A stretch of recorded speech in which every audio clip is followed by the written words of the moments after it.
The Occult of Celebrity, Fame, Fortune, and the Pursuit of Fantasy.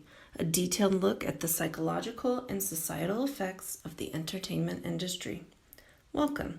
The purpose of this channel is to dive deeper into the less often discussed factors at play when it comes to fame, consuming the products of celebrities, and the way these intertwine to influence society at large, as well as the psychological consequences of the aforementioned.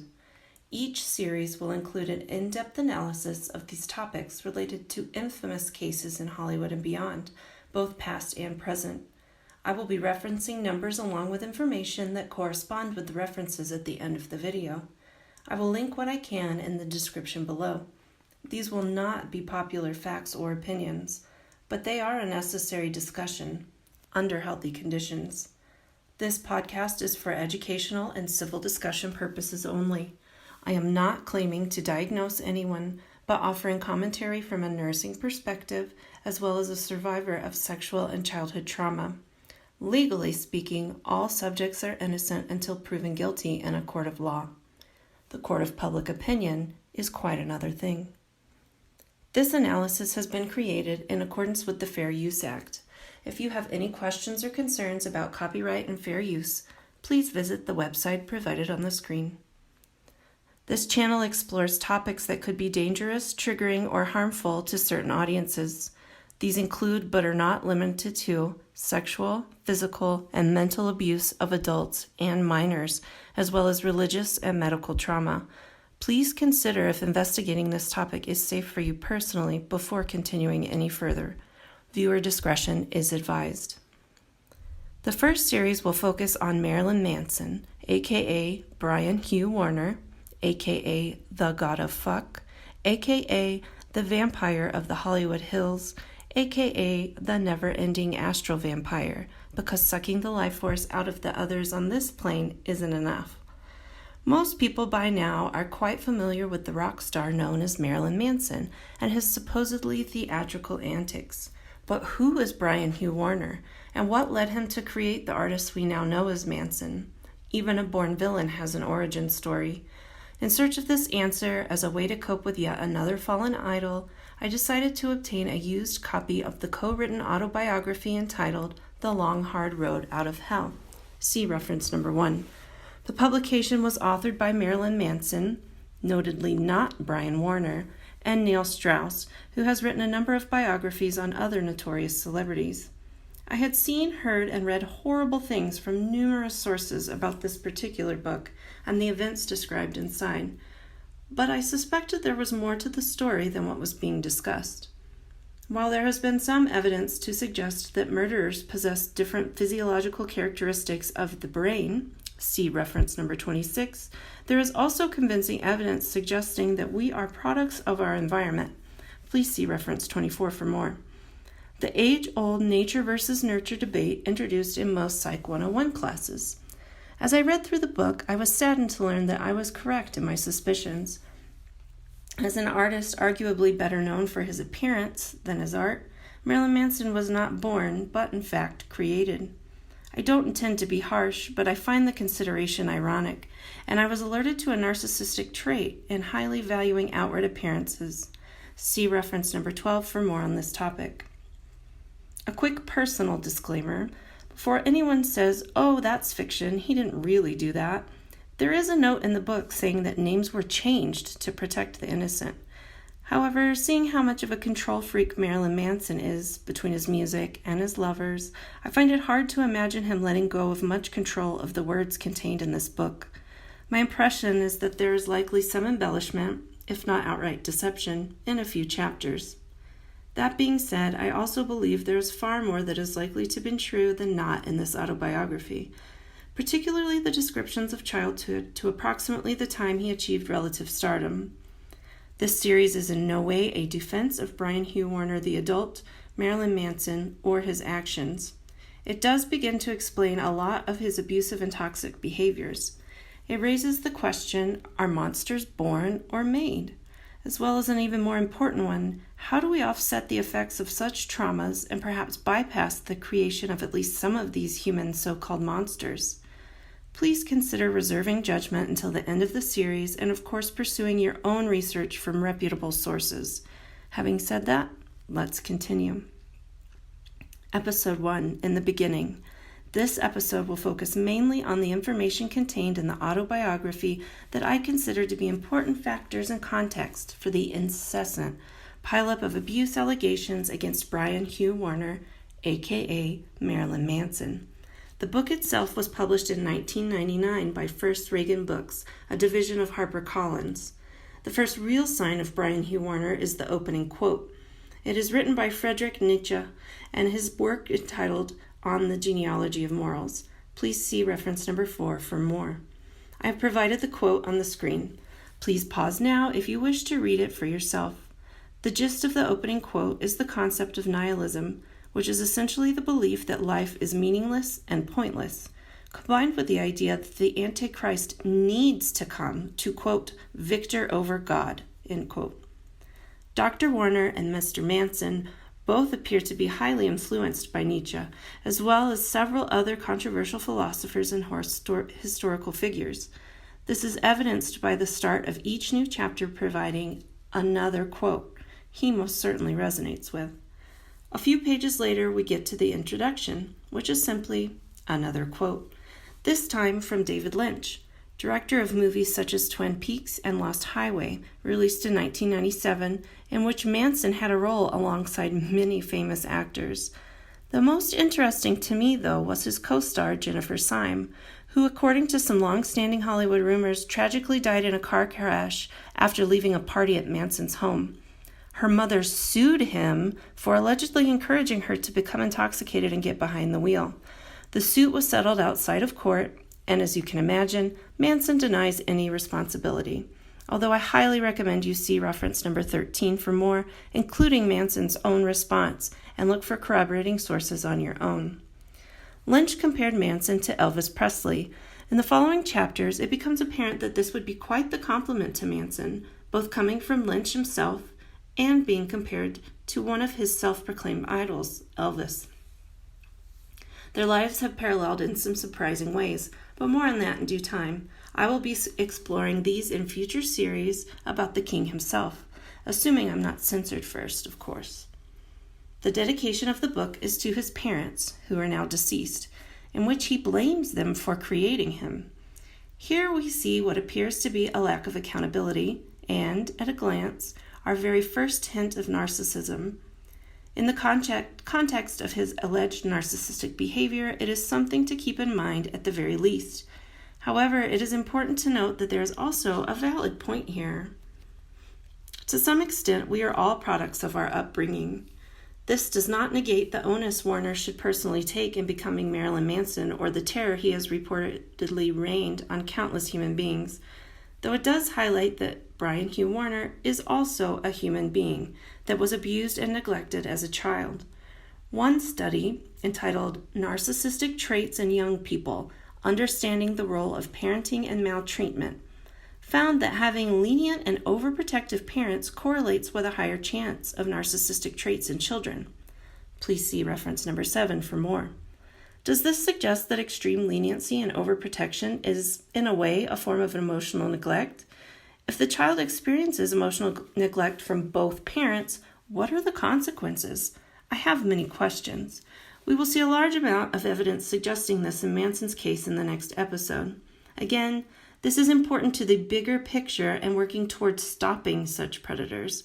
Many serial killers were also horrifically abused as children, and I believe it would behoove us as a society to not dismiss this fact, but integrate it into the conversation at large for the sake of mental health awareness. There is a suspected link between trauma and mental health issues, such as substance abuse and domestic violence, both things Manson was exposed to as a child and has allegedly forced upon his accusers. See reference number 11. Brian Hugh Warner entered the world on January 5, 1969, which makes him a Capricorn. He was born to Hugh A. and Barbara J. Warner of Canton, Ohio. Brian's father was not all that present for his childhood, and his mother allegedly let him get away with just about anything. This can be detrimental to a child's development. It is claimed that Hugh was rarely around as he worked managing a carpet store, and Manson even described himself in an interview with The Guardian as a homunculus for his mother, essentially playing the role of his father when he was away.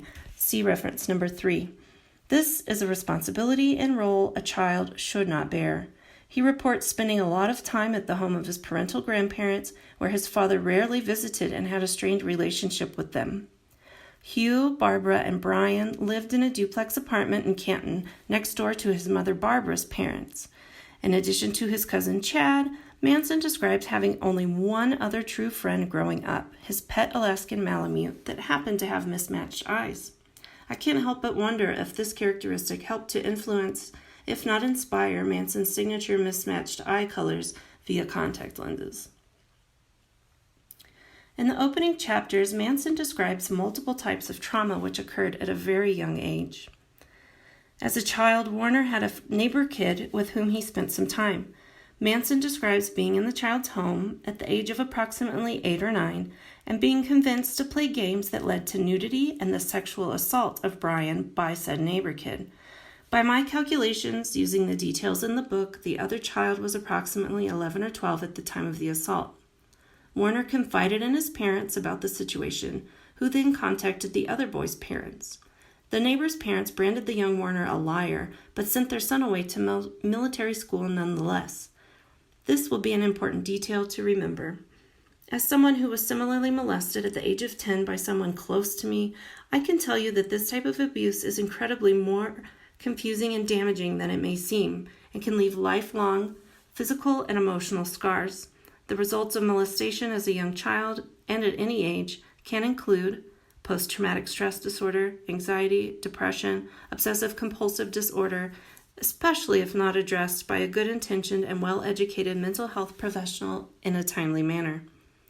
In addition, Warner was exposed to his grandfather's less than hygienic basement full of sex toys, women's personal items, and vintage pornography.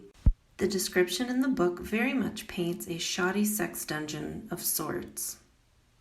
Brian, at the age of 13, and his cousin Chad spent quite a bit of time exploring this forbidden space. He admits both sexual and quote-unquote morbid fascinations with the basement and the mysteries it contained. He also admits to admiring the profession of espionage. I believe his knowledge of and interest in this particular subject manifests through the many supposed deepfakes and attacks on alleged survivors, and the cyber and not-so-cyber stalking of lovers and perceived enemies alike. See reference number 6 for more. The basement dungeon decor also included bestiality photos and pornography. He describes the first of many paradoxical things about life, which he notices often, as the women in the illegal images were quote-unquote beaming while doing depraved acts. This brings to mind the societal and psychological effects of pornography as well, especially on a child. Imagine what it must have been like to be a 13-year-old boy seeing all of this, and frequently. Being aroused and terrified simultaneously. I don't think it's risky to assume the possibility that it could be very detrimental to the psyche and development of said child. According to the peer-reviewed journal Adolescence, quote, the main findings suggest that the first contact with pornography starts at the age of 8 years old, with important behavioral and psychological consequences such as hypersexualization, emotional disturbances, and the perpetuation of gender inequality, end quote. See reference number 10.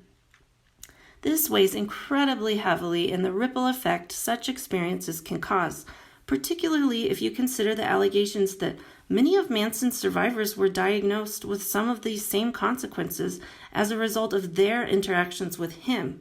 Unfortunately, he is but one of too many. On one disturbing occasion, Brian and Chad actually stumble upon their grandfather pleasuring himself to these conflicting images in the basement. Following this jarring experience, young Brian and his cousin Chad admit what they had seen to Brian's parents. His mother responded by divulging the family secret that his grandfather was discovered to be wearing women's clothing under his own, as if this would explain away the experience. Brian reports being sworn to secrecy with this knowledge. He also describes his parents as being, quote, in denial, end quote, above the situation.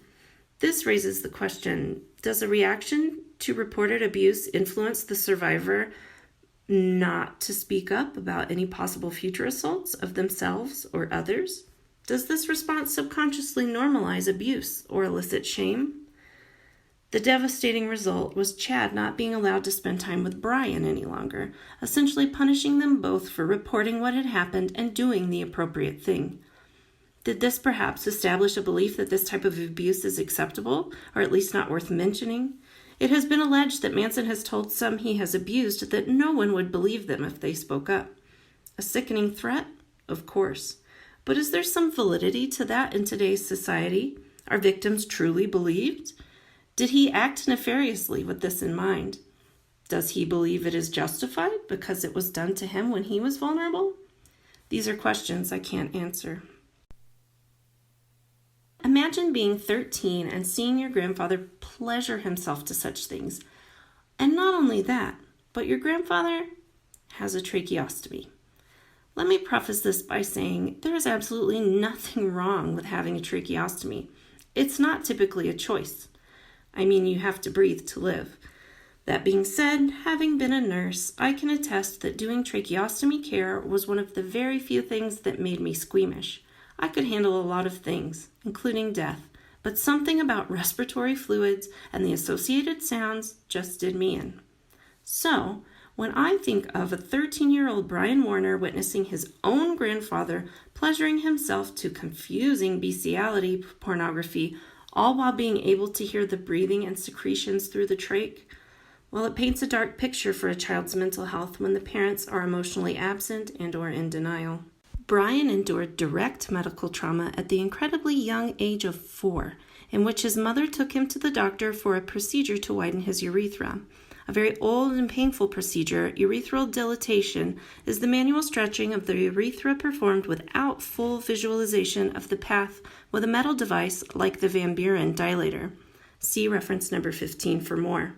This is an excellent example of how young medical advancements really are in the grand scheme of history. Coincidentally, if you are someone who believes in coincidences, this device is also used in the BDSM community.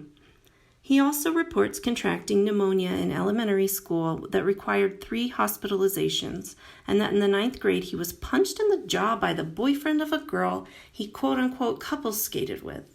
This injury left him with TMJ, which I can confirm is incredibly painful. Chronic pain is not well understood and can be detrimental to both physical and mental health. See reference number 20. After the punching incident, Manson writes that he was a sissy. I would have hit me too. This statement is echoed in an interview I referenced earlier with David Letterman. This repeated sentiment is a statement of self-loathing, a trait that happens to be at the center of the narcissist's core. Deep down, underneath the grandiosity and lack of empathy, hides an ego so destroyed it hates itself and anyone who claims to love it. Constantly concerned with how they and those they surround themselves with are being perceived, see reference number 21. I believe all of these factors have contributed to the alleged use of the multitude of drugs by Manson, as well as more characteristics of narcissism. Medical conditions can be frightening to children as they don't fully understand the reasoning behind the pain or medications or procedures and how they make them feel. Up until recently, and only in places that provide quality health care, do healthcare practitioners even take these into consideration, much less devise a way to make the child understand as much and be as comfortable as possible. Much like celebrities, we tend to put our full trust in healthcare providers, as with their knowledge and position comes a certain amount of power. Manson describes in his book that he will never forget this moment, implying that it was quite a traumatic and scarring experience. We will explore Brian Warner's medical encounters through the ages in the coming episodes, as there have been many. In 2015, an article from Rolling Stone reported that Manson claimed his mother suffered from Munchausen by proxy, also known as factitious disorder. See reference number 17 for more on this mental illness. The article also reports he has only mentioned this one other time, so the validity of these claims is unknown. The article quotes Manson as saying, "I didn't find out about the Munchausen until later in life, and I'm not sure how far back she had it," he says. "What I can say is that mental illness runs in the family." See reference number 16 for the full interview. Psychologically speaking, there are lingering effects of such trauma that can develop in this environment, including, but not limited to, narcissism. Upon researching the long-term effects of Munchausen by proxy victims, which in this case would be Manson, I found two notable quotes that resonated loudly with the rest of the Marilyn Manson narrative. They read as follows. Subjects reported significant emotional and physical problems in childhood and problems in adulthood, including insecurity, reality testing issues, avoidance of medical treatment, and post-traumatic stress symptoms. Additionally reported, some subjects expressed considerable residual anger towards the abusing mothers, but a surprising degree of sympathy for the fathers who passively colluded or failed to protect. See reference number 18. The latter quote provides an eerie explanation for troubling behaviors contained in Manson's book, including violence towards his mother, and as has been alleged, many of his former lovers as well. Please note the use of the word explanation and not excusation. Warner also encountered corporal punishment via kneeling on broomsticks for lengthy periods of time in return for imperfect behavior as a child. In fact, he blames his mom using this method of punishment for his posture during an interview on Howard Stern to promote this very book. See reference number 25. Corporal punishment is not the same as meaningful constructive discipline when it comes to raising children and changing negative behaviors. Such punishments can arguably have negative effects on the child and do not count towards preventing things such as narcissism. Manson confesses that he would shoot BB guns at animals and other children with his cousin, including girls they found attractive and young boys playing football. There is no mention of Brian playing football himself in the text, but there is a picture of him at a young age with a football uniform on, so I can't help but wonder if there was some negative emotion associated with the other kids playing. A growing dislike for those who have slighted him, perhaps. There is an old interview between Manson and David Letterman where Manson divulges that he has, quote, one moral, which is that he doesn't believe in sports because the other kids would beat him up. See reference number 14 for the full interview. Brian and Chad would exchange shooting each other with these BB guns as well. I imagine this may have been a way to get attention of any kind, especially from girls, as well as coping with the difficulties at home. I can't help but wonder if repeated exposure to such injuries can desensitize one to the physiological sensation of pain, an interesting concept when viewing the entirety of Marilyn Manson and his toxic behaviors thinly veiled as art and theatrics. During one of these BB gun shooting sprees, the young boys took aim at a white rabbit. Brian was elated to hit his target, but he approached and realized that the creature was still alive, noting the stark transition between the soft white fur and the crimson blood that was drenching it. Feeling sorry for his victim, Manson reports having to put the rabbit out of its misery with a rock, not with the gun he was holding. Interesting choice. White as snow, washed with blood, the written description of the death of the white rabbit hints at a religious theme of which there was more to come. Arguably one of the most devastating emotional traumas experienced by Warner as an impressionable young boy was the death of his only other true childhood friend, his pet Alaskan Malamute named Lucia. Upon arriving home from the traumatic incident of exposure in his grandfather's basement, Manson writes that he found his beloved dog dying in the backyard. The vet claimed that the dog was poisoned. Remember the neighbor kid who molested Brian? Manson writes in the pages before that he feared greatly that someone would try to harm his parents or his precious Alusha, in addition to expressing some suspicion the revenge would be coming from his molester, who was sent to military school as a result of Brian doing the correct thing and reporting the abuse to his parents. In this context, not only were his suspicions reasonable, but unfortunately accurate. It is difficult to read this story without recalling the allegations that Manson is suspected of having the pets of former lovers murdered, or at least threatening to.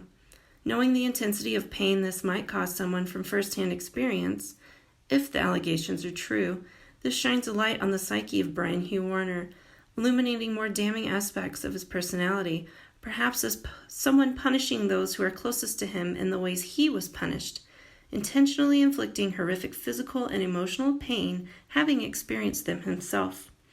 Being left without his only friends in the world, so close to the trauma that he experienced in his grandfather's basement, was likely a deeply troubling experience. Is it a stretch to consider Brian Hugh Warner lived a childhood of fear and loneliness? How about anger or resentment? Perhaps guilt or shame? In Manson's own lyrics, he sings, quote, "I'm not special, I'm just broken, and I don't want to be fixed." See reference number 19 for full song lyrics. Have these emotions been suppressed for 52 years, eventually being buried under piles of money, cocaine, and the power that comes with celebrity? If so, do these factors exacerbate the issues that arise from suppressing negative emotions and experiencing such trauma?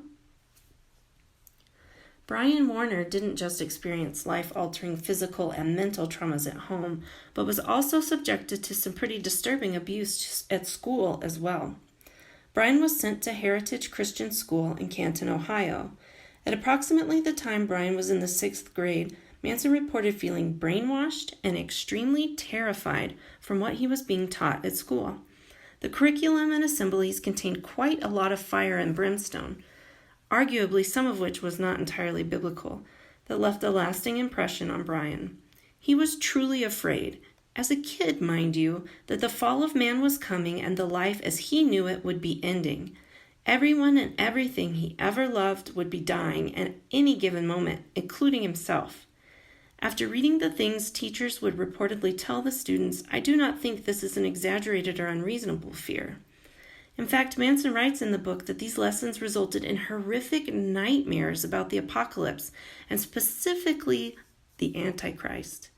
Given the amount of childhood trauma Brian was exposed to, without even including what he endured at Heritage Christian School, I find myself wondering if this could be a sign of complex post-traumatic stress disorder, as some of these dreams were still haunting him at the time the book was published in 1999, when Warner was approximately 30 years old. More than one survivor reportedly abused by Manson has disclosed that they have been diagnosed with complex traumatic stress disorder after their relationship with him. The thing with mental illnesses is that it doesn't just affect the person with the condition, but those around them as well. As opposed to happening after one specific traumatic incident, complex PTSD is described as being a result of chronic exposure to multiple traumas, i.e. childhood abuse and domestic violence. See reference number 22. Other examples include being locked in a glass cage labeled the bad girl room. But I digress. Brian describes attempting to cope with these devastating fears by watching horror movies and reading prophetic novels in hopes of learning more information about the things surrounding his darkest fears. Here we see the obsession with Armageddon and the Antichrist take root. In some ways I can relate to this. As an INFJ personality type, see reference number 23 for more info, I tend to seek as much information as possible, even about terrifying topics such as this. As a kid, I watched horror movies like Poltergeist at far too young of an age. I had a weird desire to be a medical examiner, and when the internet became commonplace, I would often look into the deaths of celebrities and political figures, including unedited crime scene and autopsy photos. I was in total fear and awe of death. The more you know, or knowledge is power, I suppose. I can tell you after being exposed to all of this on top of the childhood trauma I endured, none of these ventures were helpful to my mental health. This is a prime example of why children exposed to trauma should not be left to learn to cope with their experiences alone.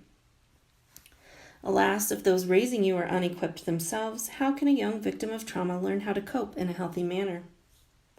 A common theme in young Brian's life seemed to be the juxtaposing feelings of arousal, fear, and shame. He reports both disdain and desire for his teacher at the Christian school during which Brian was going through the unique hell known as puberty. The teacher, who harangued the class about the apocalypse coming and those believing in Christ having their heads cut off, conjured both nightmares and wet dreams, according to Manson. In addition, this teacher would openly condemn Catholics and Episcopalians in front of the whole class. Manson happened to be raised Episcopalian. I can't help but wonder if this gave birth to feelings of inadequacy, anger, resentment, and humiliation, none of which dealt with in a healthy manner. As a self-conscious, pubescent preteen, I can imagine Brian perceiving this as a humiliating and isolating experience. In fact, these days it amounts to religious discrimination, a trait that Manson himself has been accused of, particularly against his survivors that happen to be of Jewish descent. Interesting. Another instance of humiliation dealt out by the Christian school experience was when Brian brought a picture that his grandmother took for show and tell. She had given him a photo she'd taken that appeared to be an angel on the wing of the plane she was riding in. It was one of his most prized possessions, and he was looking forward to sharing it at school. Unfortunately, and quite disgustingly I might add, the employees he showed accused him of making it all up and sent him home for, quote, blasphemy. In reflection, Manson heartbreakingly writes it was his, quote, most honest attempt to fit in with their idea of Christianity, and I was punished for it, end quote. As a result, Brian determined he would not, in fact, be saved from the rapture like his classmates. This experience seemingly reinforced feelings of worthlessness, guilt, rejection, confusion, and the belief he would be separated from everything and everyone that meant anything to him. I truly believe this may have been another huge turning point in the development of Marilyn Manson. How different would Brian Hugh Warner be today if there had not been so much rejection and humiliation at an already tumultuous time in life? What if he had received the warm embrace of Christians he was expecting as they preached but did not practice? As time passed and Armageddon never showed, Brian began to feel lied to and resentful. I suspect this may be one of the early origins of Manson's reported severe lack of trust in others. There are many more examples to come. Manson described the effects of this experience by stating, quote, "The seeds of who I am now had been planted." Marilyn Manson, and Brian Hugh Warner for that matter, is an adult who is responsible for their own choices and actions. That being said, I can't help but feel like all of these experiences played a role in the character development of Marilyn Manson. Is there any culpability for the treatment of Brian the child? His parents, as he suggests in the dedication of his book? Grandparents? Teachers? Classmates? Preachers? Would Marilyn Manson exist without the influence of these? An additional traumatic religious experience occurred when Brian would visit the church of his roller skating partner. He wanted to spend time with her, but since she came from a devout family that was fervently involved in their church, it was the only way he could manage to see her for any significant length of time. Unfortunately, Warner got far more than he bargained for. This church happened to be that belonging to an infamous televangelist named Reverend Ernest Angley. See reference number 27. Manson paints a fascinating picture of the church and the Rev from his visits there with his young crush. He describes the Reverend as one of the, quote, scariest people I've ever met, and as leaving the impression of artificiality. The services included descriptions of Armageddon, obviously an influential topic on the rock star, as well as the performance of healing and miracles on television. While I was not familiar with this particular televangelist growing up, I was raised in the Bible Belt and watched the likes of Tammy Faye Bakker. Manson writes witnessing worship that included speaking in tongues and fainting, all while talking about the apocalypse and collecting money, and halls lined with graphic prints of the end times depicting the very things he had nightmares about and endured at school. The services at this church were allegedly several hours long, and Manson accuses them of using brainwashing techniques such as this, and when sent to a special class for falling asleep in said services, kept hungry and exhausted, leaving the kids in the class, quote, vulnerable. This should stick out as eerily familiar if you have read any of his survivors' harrowing accounts of abuse. Another coincidence? Fascinating. Many of Manson's allegedly abusive acts seem to be recycled tactics he experienced personally while growing up. The final straw in the young relationship between Brian and his skating partner was not the religious maltreatment at the Reverend's church, or even the way her mother treated him as beneath her and her daughter, causing Warner great distress, but a very unfortunate event in the back seat of a car. While goofing off with his crush, Manson describes getting the girl's respiratory secretions between his fingers.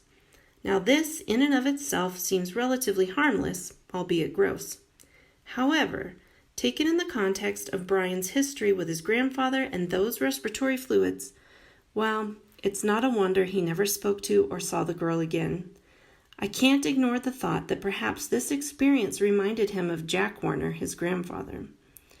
She accidentally blew snot on him, destroying the ideal of her in his mind, and he reacted as if she had lied to him and hid her true nature, despite the fact that human beings make snot. Even Marilyn Manson. To him, it was all one giant lie. While it doesn't excuse his alleged abusive behaviors, Brian Hugh Warner endured a multitude of different types of trauma at very young intervals of his life. If we are to understand how to prevent predators from abusing others, I believe we must first understand how they became the way that they are. I have been both blessed and cursed as an empathic person who can't help but assume the role of devil's advocate from time to time. Metaphorically, not literally, of course. I'm not sure of the intentionality of it all, but the pictures of young Brian in Manson's book, sprinkled throughout the trauma he endured, conjures quite a bit of compassion. It echoes the pathos Manson describes causing him to be, quote, double-crossed and glossed over, and the lyrics to the song The Mephistopheles of Los Angeles. My mind ponders if the empathy was driven out of him due to trauma, but it also notes that the makings of a narcissist were there all along. You cannot help who or what situations you were born to. Did he even stand a chance at mental health? What role does this play in the allegations against him? Adults, however, have the responsibility of uncovering and remedying the path of destruction left by their own traumatic childhood. This may not be a just responsibility, but it is ours nonetheless. Throughout the first chapters, I took note of several recurring overt and implied themes and emotions. An early stifling of anger, resentment, humiliation, guilt, and inadequacy, as well as trauma, bullying, fear, distrust, and religion. Specifically, the book of Revelation that closes the Bible and the terrifying interpretations that were taught to Brian Hugh Warner at a Heritage Christian school and the megachurch he visited. Between the book itself and the plethora of information available freely via the internet, I also noticed several of these recurring themes appear to continue to be present to some extent, whether experienced by Manson, his survivors, or both. Is Marilyn Manson a case of some unheard-of diagnosis that can't be cured, or does he just not want to take the onus of his own mental health?